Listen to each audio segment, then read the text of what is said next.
Hi, how are you today? I hope you're doing well. I'm hanging in there. I just had a whole bunch of like, I should talk about this while I was in the shower. I should talk about this when I was in the shower. And now I'm out of the shower. And I don't remember what I was going to talk about. I still don't remember. Okay. I've been thinking a lot about, well, I think a lot always about consciousness because, it's just as you wake up, you realize that there are different levels of consciousness. I can think back to when I was unconscious to many of the things that I woke up to. And for some people like me who had their awakenings spontaneously, it happens very, very quickly. Suddenly. Spontaneous, even. But so you have to learn a lot, and it's in a very short time, and it's very, very dysregulating.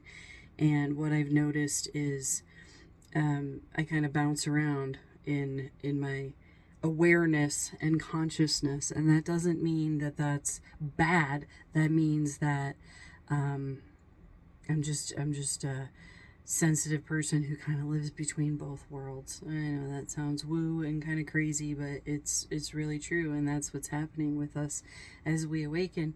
More people are going to start doing that, and it's going to get even weirder. So anyway, I started thinking about consciousness. Oh, I got a mess back there. I got notes. Shit. I put a note that I was wanted to look at every morning, and it just blended into the woodwork, so I moved it, and now you can see it if I don't close that door. Anywho, let's get back to it. I can have no distractions whatsoever. So anywho, I think of them. I think of a lot of things, but when I think of consciousness, it's kind of like the stairway to heaven, right? And the consciousness chart, I'll edit this and I'll put the chart here, but it starts with like fear and shame and apathy, and then it goes up into like joy, love, and the higher stages of consciousness.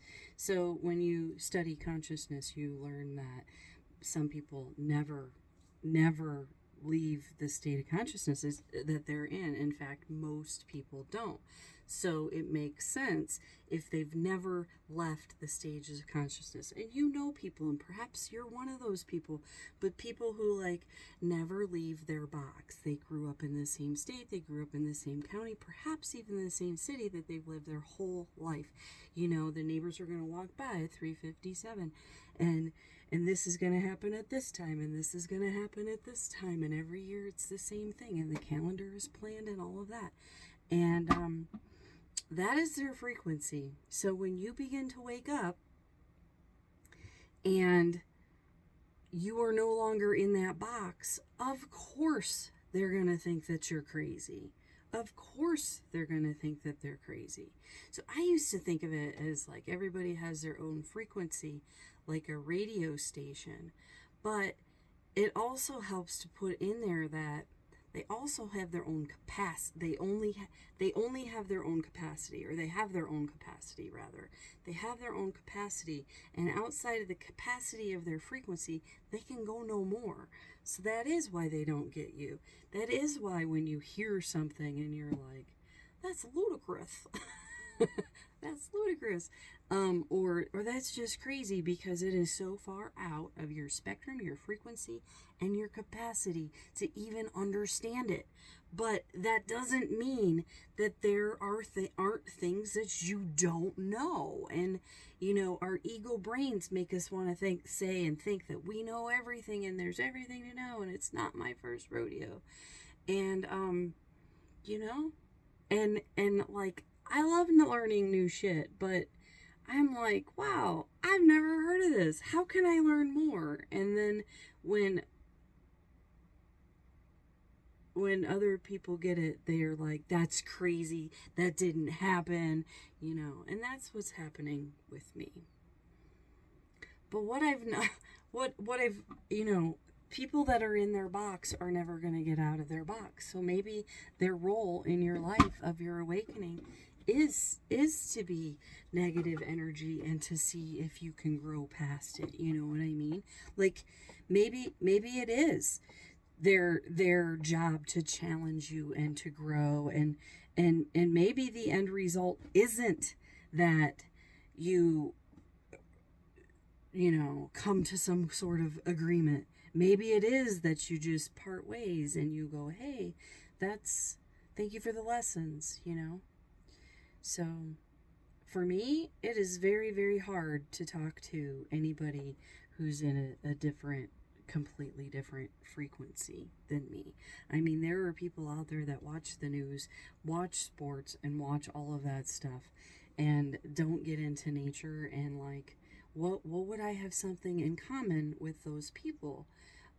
There's very there are some people that live in a box and are open-minded or open to the world beyond their box, but most people aren't, and that's terrifying for somebody who's waking up, because if you look across history, they made insane asylums for the people who were awake.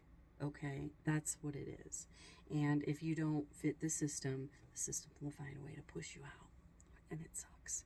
So that's my little shower thought for today. Thank you for joining me. I think I'm up to like 120 or so. That's pretty cool. Yeah. All right. I love you. Goodbye.